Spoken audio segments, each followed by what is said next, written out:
Hello, it's John Dillard with his CPA. I want to talk to you a little bit about today about setting up a home-based business. If you're one of those people looking to set up a home-based business for the tax deductions, don't. Don't consider it, don't think about it, don't do it. It is the absolute worst reason in the world to set up a home-based business for the tax deductions, for frequently even the deductions you would be taking wouldn't be valid anyway. And there is not a valid reason to set up a business other than to make money. That's why we go to work.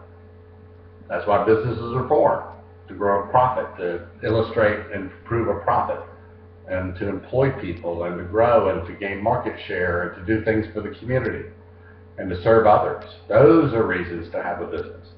So if you're looking to set up a home-based business for those reasons, come on in, let's talk a little bit more. Whether you incorporate it or not, if you don't incorporate it and you start a business, you're immediately a sole proprietorship. You file Schedule C and Schedule SE as part of your personal income tax return. All businesses, whether you're incorporated or not, should legally have a business license. You get that from the county, unless you're in the city limits, and then you would gain it from the city.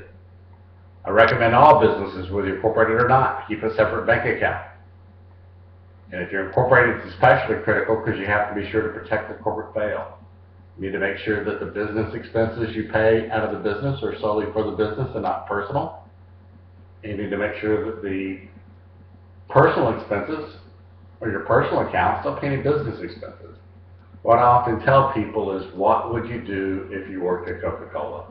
If you worked at Coca-Cola and you're an employee and also an owner, you'd get a W-2. You'd have payroll withholding on it. If you work at Coca-Cola and you had business expenses incurred, you're turning an expense report to get reimbursed. If you work at Coca-Cola and you own stock, you'd get a dividend or a shareholder distribution at the end of the year, depending on the profits of the business. So all those issues that seem really, really, really complicated get a whole lot easier if we ask the question, what would I have to do if I worked at Coca-Cola? There are two predominant entity types, and I will get to discuss the third one first. But a C corporation has existed for 100 plus years. I don't really know, I'm not quite that old. But a C corporation can have over 100 shareholders. Anybody can own stock. So C corporations for very large companies make a lot of sense, like Coca-Cola.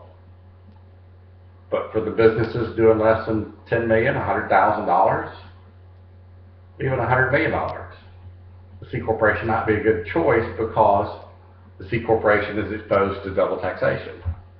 For example, the profits that are left in the business at the end of the year are subject to taxation, and when they're paid out to the owner down the road, they're subject to taxation again, hence the double taxation.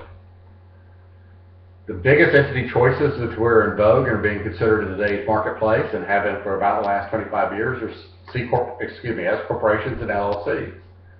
S corporations have existed since basically the mid-50s. 4 basic rules of being an S corporation: less than 100 shareholders. All your shareholders have to be U.S. citizens or resident aliens. You have to have just one class of stock, and you have to have a calendar year end. 4 rules. I think I got that right. If you are a print shop, a retail shop, a one-person CPA firm, a law firm, a contracting company, an industrial manufacturer, a sales rep, human resources, the entity you'd probably want to look at first is the S corporation. The advantage of being an S corporation is you do owe FICA and Medicare on all your W-2 earnings.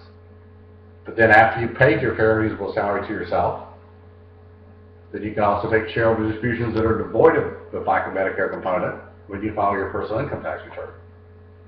That is a huge advantage for many businesses based upon the profit levels of the business, and often they save the taxpayer several thousands of dollars as long as you again satisfy that reasonable compensation statute. The IRS says that salary has to be reasonable.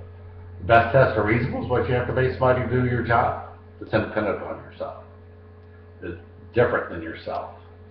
An LLC is really great if you're a multi-person physician practice for legal liability issues that relate to physicians, but not to the rank and file individual who's not a licensed professional. If you're in a rental property, an LLC is a great choice. But for many businesses, I often tease that I have 2 types of clients. I have S corporations and those that are about to become S corporations. Choosing a C Corp and S Corp and LLC is a critical choice. I never suggest doing it based upon a video. Make sure you sit down with a CPA, that you can discuss these issues in great detail, and make sure you have the choice that is best suited to you and your tax needs. This is John Dillard with his CPA. Hope you have an incredibly blessed day. Thank you.